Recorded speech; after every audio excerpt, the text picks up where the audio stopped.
change gears a little bit. The Bible says in Obadiah 17, it says, upon Mount Zion there shall be deliverance and holiness. Amen. And the seed of Jacob will possess their possession. Amen. Now, it's one thing to receive, and it's another thing to possess. Amen. Receive. She has received it. Lift up. She's received it. But she hasn't quite possessed it.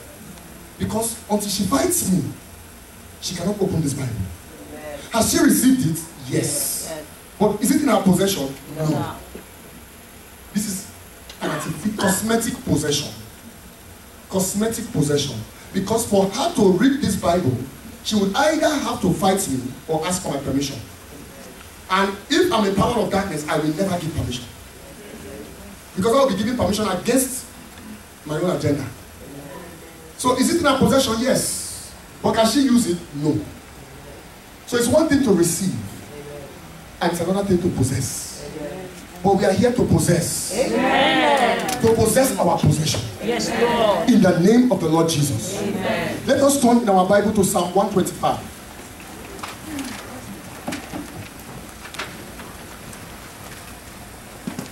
Psalm 125.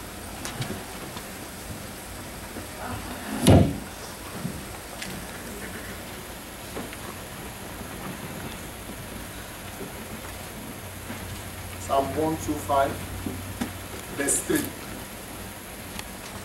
For the rod of the wicked, there's no power in this microphone, I need power. Reduce the bass and give me some power. For the rod of the wicked shall not rest upon the lot of the righteous, lest the righteous put forth their hands unto iniquity. The Bible is saying the rod of the wicked, the scepter of the wicked, the authority of the wicked, shall not rest upon the lot of the righteous. The lot of the righteous refers to the blessings of the righteous. Amen. The 12 tribes, the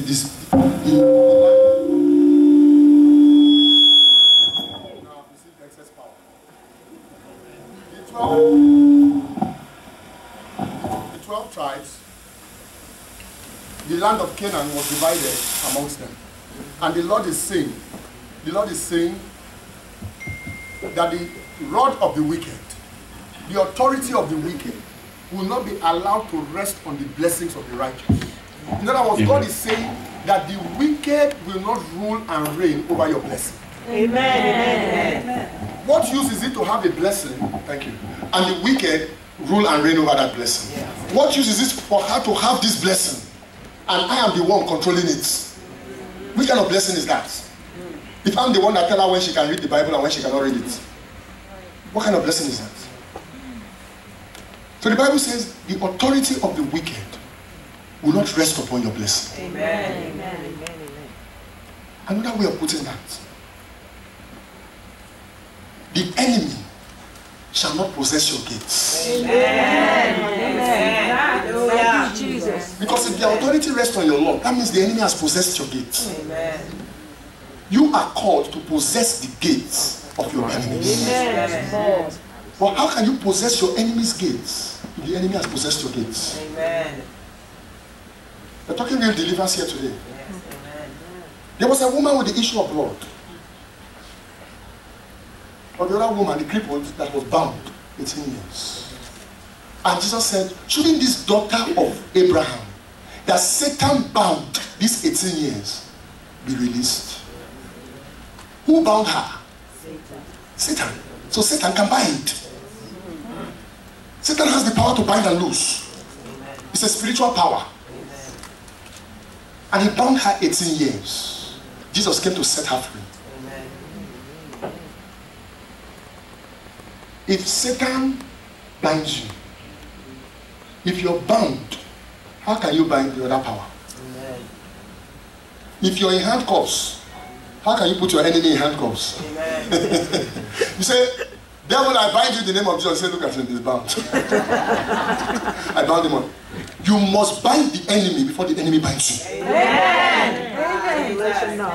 Yes, any principle you get from this conference, Yes, amen. you must bind the enemy before the enemy binds you.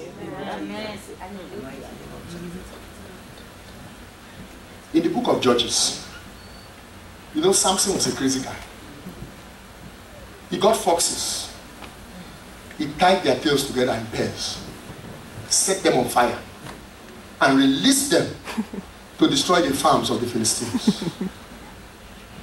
What use is it to bind the foxes when they're already in the farm? You must bind those foxes before they get to the farm. What use? When the foxes get to the farm with fire on their tail and destroy all the farm, and you say, I bind you fox, I bind you fox. The damage has been done! The damage has been done. And many times, Christians are binding after the damage has been done. You're supposed to bind so that they won't do damage. Amen. Amen. Jesus. Binding is a preventive mechanism. Amen. So that they will not do damage. Yes. When NYPD see a criminal and they bind him, they put him in handcuffs. They've not said he's guilty, you know. He has to go to court. But they said we got to put this guy in handcuffs so that he doesn't continue with further damage. Amen. He's a threat to society, so we have to bind him. But what if NYPD says, you know what? We'll just let him continue till he goes before the judge. By the time he goes before the judge, he has wiped out the whole city. And that is what we allow powers of darkness to do.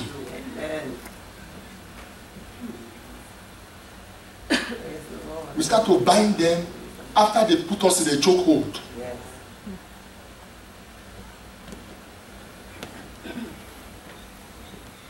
When you are bound, you have to be loosed. Amen. That you may bind. Amen.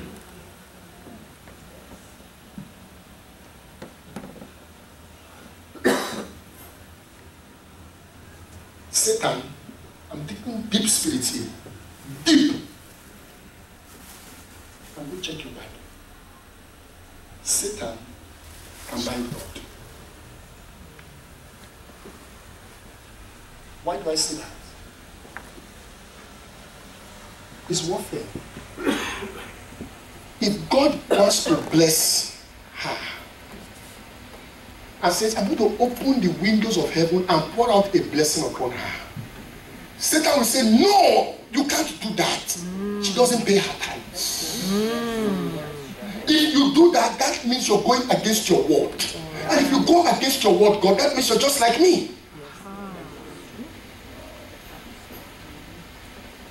The word of God says God resists the proud. So when you are proud and you're a Christian and you're fighting against the devil, and God says, I got to help him. That's my son. I got to help him. Satan says, no, you can't. You got to resist him. Your word says you must resist him. God says, oh, yeah, that's true. Right? You got to resist him. Because that's what my word says. Who gets what I'm saying? Amen, amen, amen, amen. Satan will quote the word of God back. You see, when Jesus was on the mountain. So sometimes you're saying, God, intervene. God is saying, I want to intervene, but my hands are tied.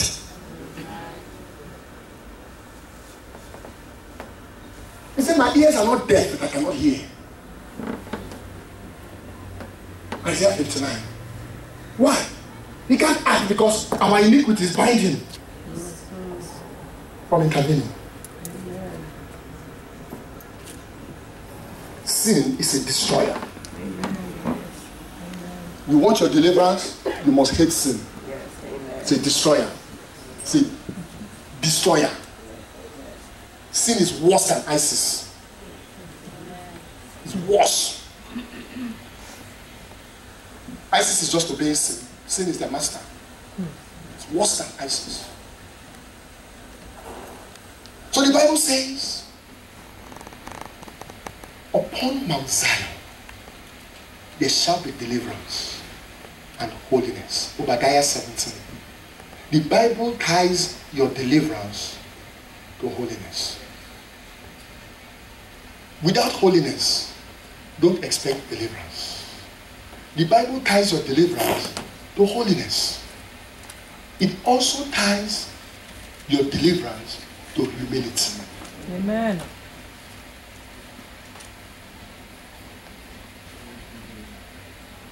We're just giving you factors in the fight for deliverance, so that you know how to fight. We are fighting for you today, But you too, when you go home, you must know how to fight for yourself.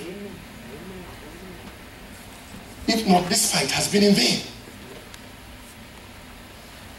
The devil, if you give him an inch, he will take 100 miles. Say, Satan, I give you 10 seconds of my time. After 10 seconds, you must go. He will take your whole lifetime. Don't give him a foothold. And some of us, our ancestors did that. Some of us are suffering for what our ancestors did. Some of us are suffering for things we don't even know anything about. Because in the spirit realm, covenant is very important. There was somebody in the Bible, 2 Samuel. He didn't know anything about the covenant. But the covenant blessed him. His name was Mephibosheth. David just woke up one morning and said, I have a covenant with Jonathan. Is there anybody left in his house? I must show that person favor. Mephibosheth was in a place called Lodibar, the land of forgetfulness, the land of nothingness. And they sent for him. He said, the king wants you. See me a dead dog? He said, yes, because covenant has a voice and it is speaking. Report to the palace. Same thing with curses. There are some covenants that carry curses. Today we are going to break them in the name of Jesus. Amen. There is a curse that permits the enemy to reign on your blessings. That's why the Bible says, the blessings of God make it rich, added no sorrow to it. But when there is a curse, there will be sorrow. Amen. Because a curse is an operation and it has to be broken. Amen. It has to be broken.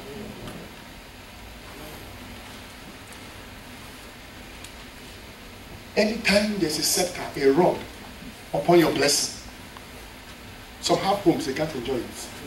Some have children, they can't enjoy them. Some have marriage. Marriage is a blessing, they're not enjoying it.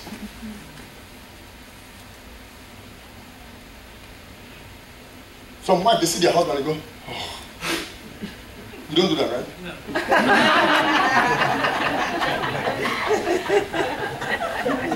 It's supposed to be a blessing. It's supposed to be a blessing.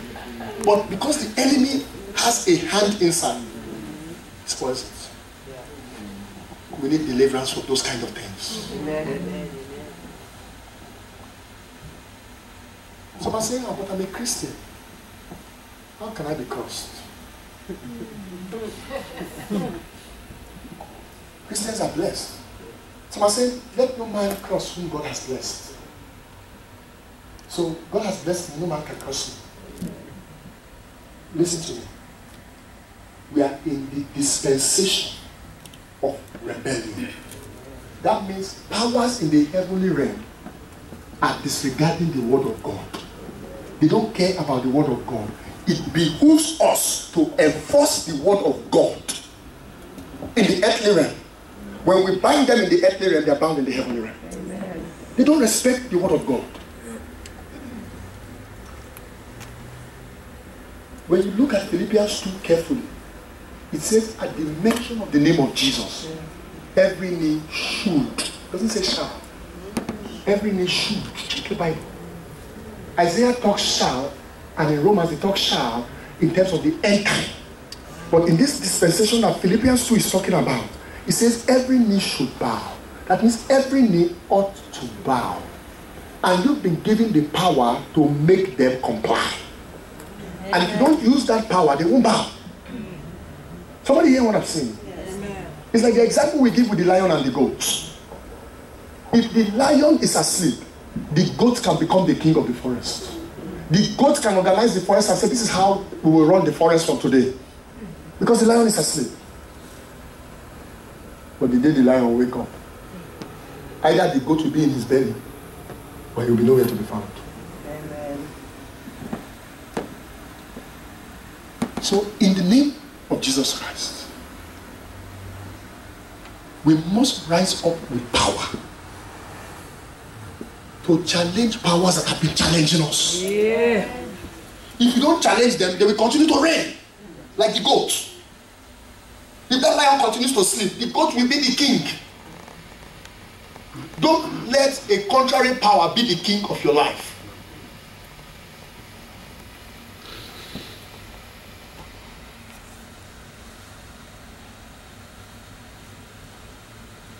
voice of God saying that He is determined to set some people free here today. But you must be ready to fight.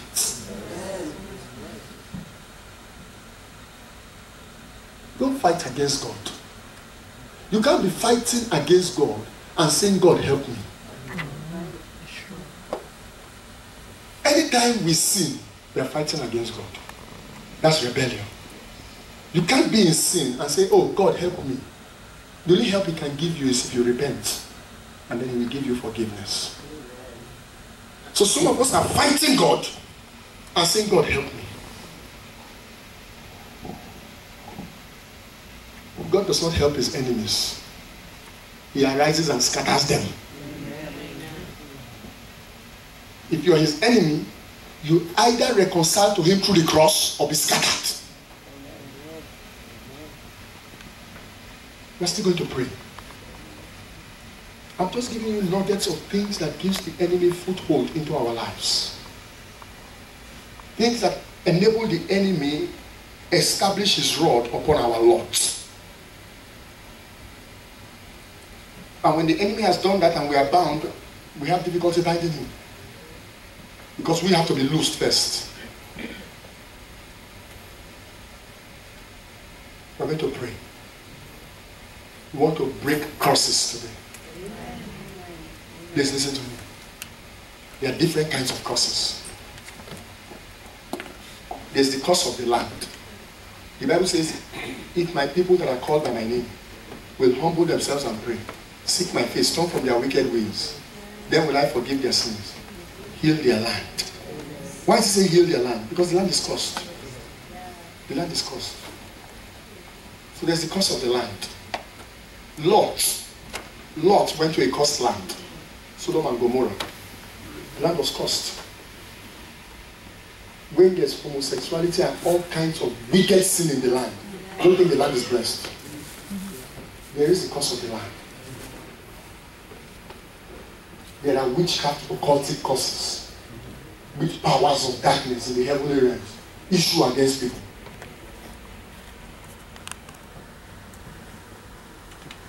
There are curses from practitioners of witchcraft, herbalists, who sit down in their shrine with their pots and start to call people's names. Those are curses. Then there's self-imposed curse, the one that we, with our own hand, do. Oh, I will never make it. You say that a demon is coming to make sure that it is enforced.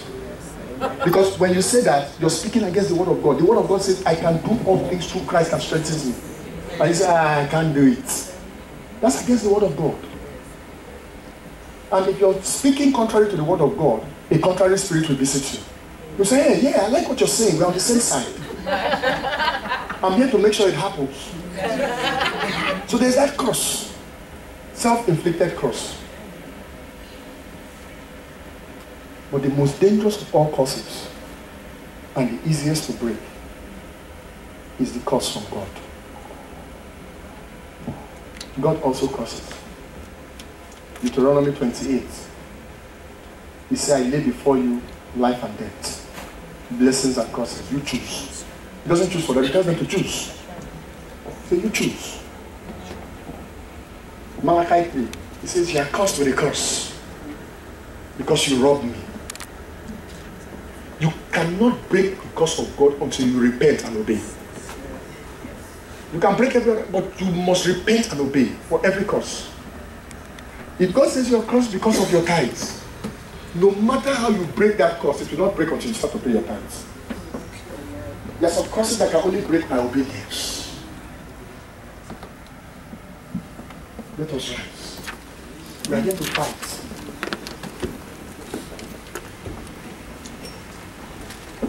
As we've destroyed covenants, we're going to destroy curses. We are weakening the stand of the enemy. We are weakening the enemy's foundation. There's going to be time for prayer and deliverance after this meeting.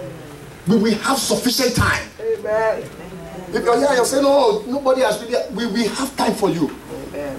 We came to fight. Amen. Yes. Yeah. The only reason we are talking is because it is the sword of the Spirit. Amen. The word of God is the sword of the Spirit. That's why we are talking. If not, we'll be fighting. But we have to sharpen our sword. Yes, amen. We have to sharpen our sword. So we're going to break some curses. A curse is an evil pronouncement enforced by an evil spirit. Amen. If it is not enforced by any evil spirit, it's just some idle word. So anytime there's a curse in operation, there is a strong man assigned to enforce that curse. The strong man must make sure that that curse operates. I'm going to pray. You know, somebody may say to you, you will never make it. Not me or may not be a curse. I just be saying that out of, jealousy, strife, whatever. That don't mean the spirit is going to enforce it. But if it says that and something begins to enforce that, begin to pray. We're going to pray. Today in the name of Jesus. Every evil pronouncement spoken against my destiny be destroyed by the power in the blood of Jesus. Every evil pronouncement enforced by a strong man, I destroy you today in the name of Jesus. Every curse, whether hidden or visible, break in the name of Jesus. Break that curse. Command the curse to be broken. Break the curse. Break that curse.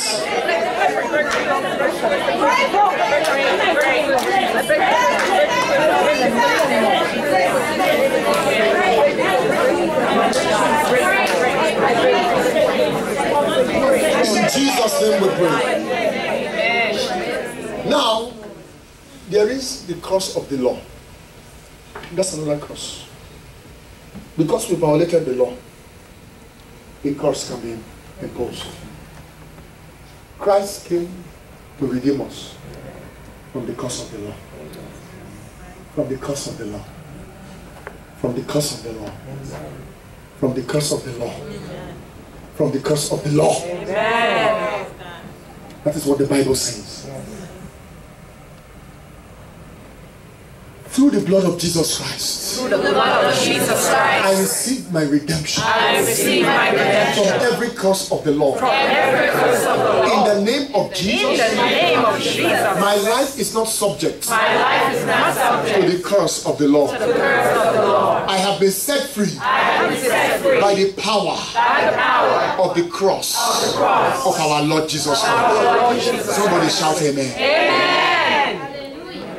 Now, what we find is that the main curse most of us battle with are ancestral curses, generational curses. Anytime there's an ancestral curse, there is an ancestral strong man. There is somebody in your father's house. Amen. That is the custodian of curses. That person may not even know. The spirit may be in that person's belly and the person will know. We have told you, my wife and I, we've been in a meeting where the witch put something in the person's belly. The person did not know he was carrying that thing. And the person was to take it to church and shake somebody's hand. And when he shake the hand, the thing will transfer from his belly to that person's belly. The person did not know, but he was stopped. Praise God. Amen.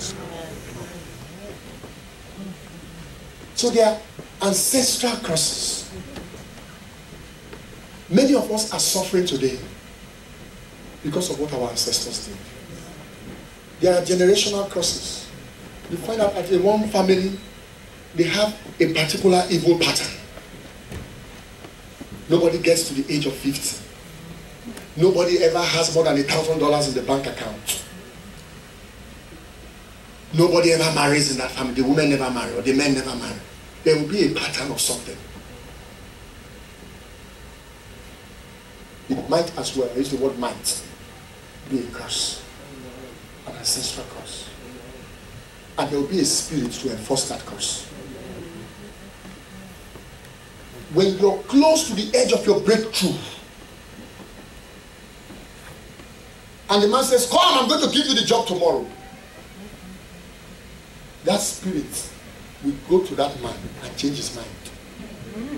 That spirit will raise up another person and say, this man is more qualified than that one.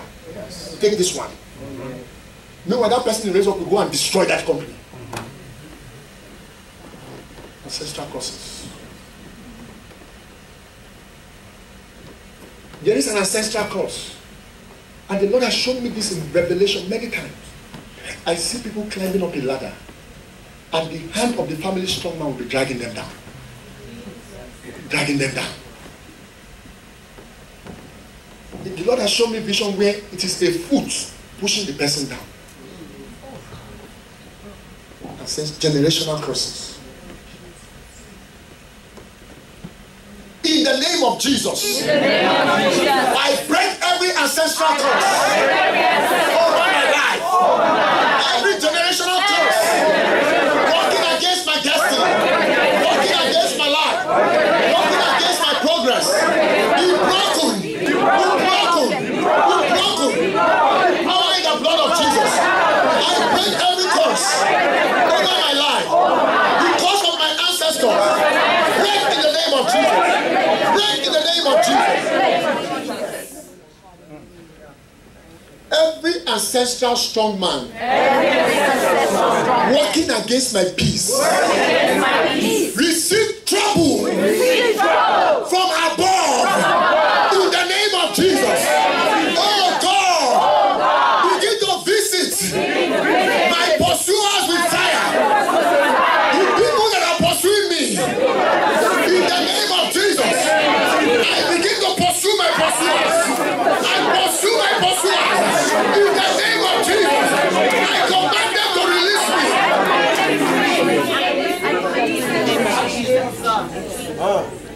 Somebody shout amen. The Holy Ghost is here. And it's going to show us strongly today. Some of you are thinking we've got to the peak of the meeting. We've not got to the peak. We've not got to the peak of this meeting. I'm just telling you. I'm just telling you. I'm just telling you. I'm just telling you.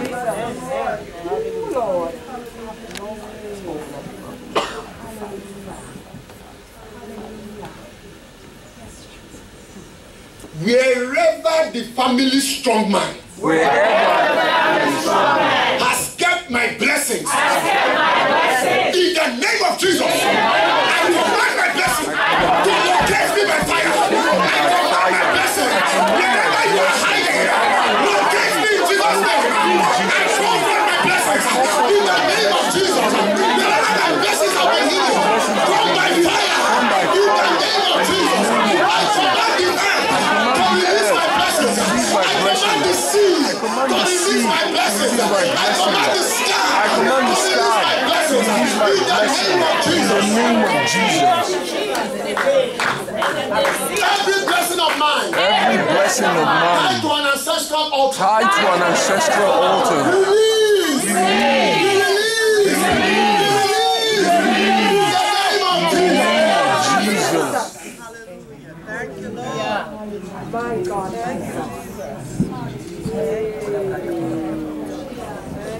You're going to speak to the earth. Point in the direction of the earth.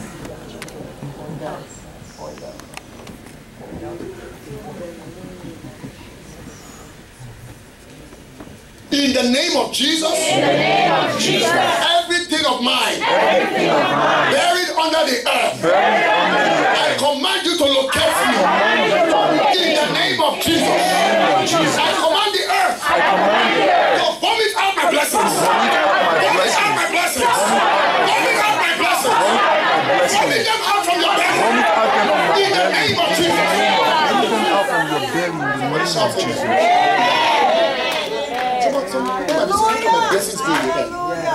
Let me explain to you. Every treasure is under the earth. Gold, diamond, oil, precious metals, they're all under the earth. When oil is sold, that company that buys the oil or sells the oil can now pay you your paycheck. Everything, goods and services, can be traced from under the earth. Even you and I, we are made from the earth, from the dust. Amen. Amen. God first made the earth before he made man. Yes. And when he made man from the earth that he had made. Yes. Amen. He didn't just say, oh, let there be man. Yes. He first made the earth. Then he said, I will make man from the earth. Amen. So it is the earth that God used to make us. Yes. Amen. Somebody understand it? Yes. Yes.